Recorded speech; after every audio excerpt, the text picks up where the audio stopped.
হালিম কিন্তু আমরা সবাই পছন্দ করে থাকি। আর ঘরে যদি একেবারে দোকানে মামাদের মতো ঝটপট করে হালিম তৈরি করে নেওয়া যায় তাহলে কেমন হয় বলেন তো? হালিম আমাদের সবারই পছন্দের। হ্যালো এভরিওয়ান, আসসালামু আলাইকুম আমার কলিজার ভাই ও বোনেরা, সবাই কেমন আছেন? আল্লাহর রহমতে আমি অনেক ভালো আছি। আবার চলে আসলাম মুভ ব্লগের নতুন একটা ভিডিওতে, নতুন একটা রেসিপির সাথে। আজকে শেয়ার করব হালিম রেসিপি। জাস্ট ইনস্ট্যান্ট মশলা দিয়ে ঝটপট হালিম কিভাবে তৈরি করা যায় আর মজাদার সাথে সেই রেসিপিটাই।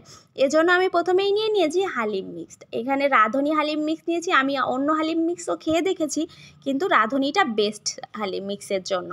এখানে আমি নিয়ে নিয়েছি গরুর মাংস তেল সহ, কেননা তেল সহ নিলে হালিমের টেস্টটা কিন্তু সত্যি দারুণ হয়।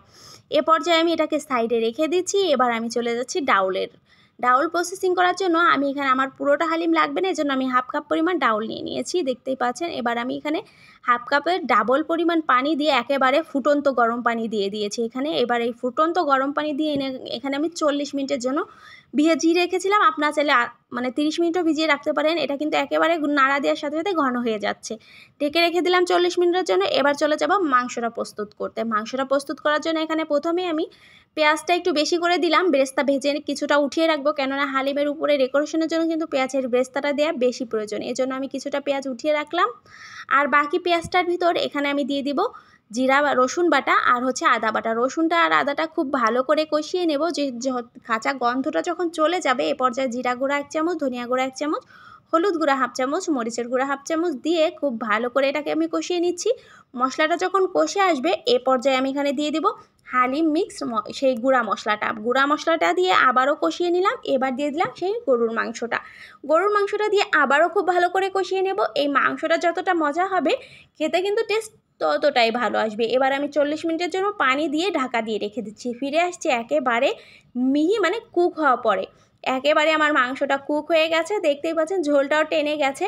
এ পর্যায়ে আমি এখানে দিয়ে দেবো সে আগে থেকে ভিজিয়ে রাখা ডাউলটা দিয়ে জাস্ট নাড়িয়ে চাড়িয়ে নামিয়ে নিলেই অল ডান। দেখতেই পাচ্ছেন কতটা মজা হবে।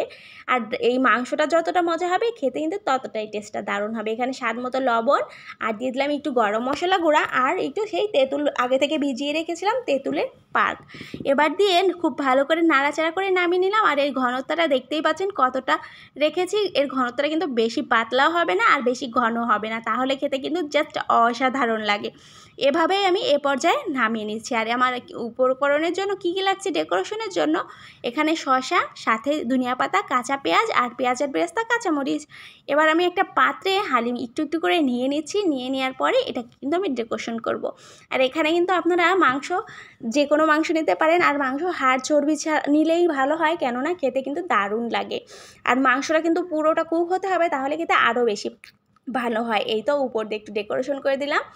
আর শসা আর ধনিয়া পাতা, কাঁচামরিচ, কাঁচা পেঁয়াজ এগুলো থাকলেই তো হালিম পুরোই সোনায় সোহাগা, জমে ক্ষীর। এই তো আমার হালিম পুরোই রেডি। অবশ্যই আপনারা ঝটপট ইনস্ট্যান্ট এভাবে হালিম বানিয়ে ঘরেই খেতে পারেন, তাহলে দোকানে যে আর কি দরকার বলেন তো। আল্লাহ হাফেজ, আসসালামু আলাইকুম।